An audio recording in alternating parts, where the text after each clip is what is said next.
서울의 마포구 서교동의 한 주점에서 외국인들이 모임을 가진 뒤에 집단 감염이 나와서 지금까지 72명이 확진 판정을 받았습니다. 송파구 가락시장에서도 50명 가까운 외국인들이 확진됐는데 서울시는 외국인을 대상으로 선별검사와 백신 접종을 확대할 방침입니다. 취재기자 연결해서 알아봅니다. 황보혜경 기자. 네, 서울 서교동 거리에 나와 있습니다. 네, 그곳 주점에서도 집단 감염이 계속 나오고 있죠? 네, 그렇습니다. 제가 나와 있는 이곳 홍대거리는 저녁에 가까워질수록 사람들의 발길이 점차 많아지고 있습니다. 이 거리에 있는 한 지하 주점에서 집단 감염이 발생해 확진자가 72명까지 늘었습니다. 이 가운데 방문객이 46명으로 대부분이고 지인 감염으로도 번졌습니다. 이 시설은 일반 음식점으로 등록된 곳인데 사실상 펍이나 클럽처럼 운영됐던 것으로 확인됐습니다.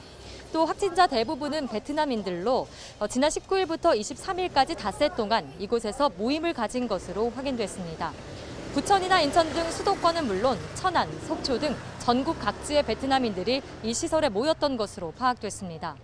방역당국은 주점이 지하에 있어 자연 환기가 어려웠던 데다 밀폐된 공간에서 거리 두기가 잘 지켜지지 않았던 것을 감염 요인으로 보고 있습니다. 또 일부 이용자들은 마스크 착용이 미흡했던 거로 확인됐습니다.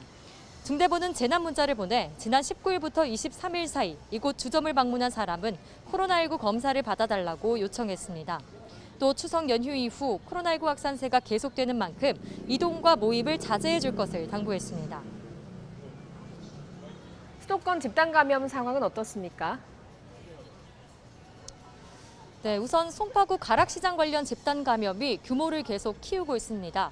확진자가 계속 늘어 778명이 됐는데 이 가운데 외국인 확진자가 48명으로 확인됐습니다. 서울시는 외국인들이 주로 일하는 현장에 찾아가는 선별진료소를 설치하고 백신 접종률도 높인다는 계획입니다. 또 병원과 학원 등 여럿이 생활하는 시설에서 감염이 이어지고 있습니다. 순천향대 서울병원 확진자는 93명으로 늘었습니다. 이 가운데 종사자가 56명으로 대부분인데 자연 환기가 어려운 지하 대기실 등을 함께 쓰며 전파가 이뤄진 거로 보입니다.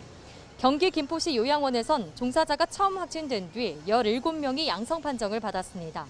양천구 소재 학원에서도 지난 27일 수강생이 확진된 뒤 25명이 집단 감염됐는데요. 오랜 시간 수업을 받으면서 화장실을 함께 쓰며 전파된 거로 보입니다.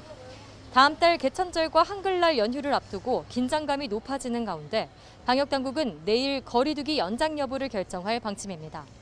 지금까지 서울 서교동에서 YTN 황보혜경입니다.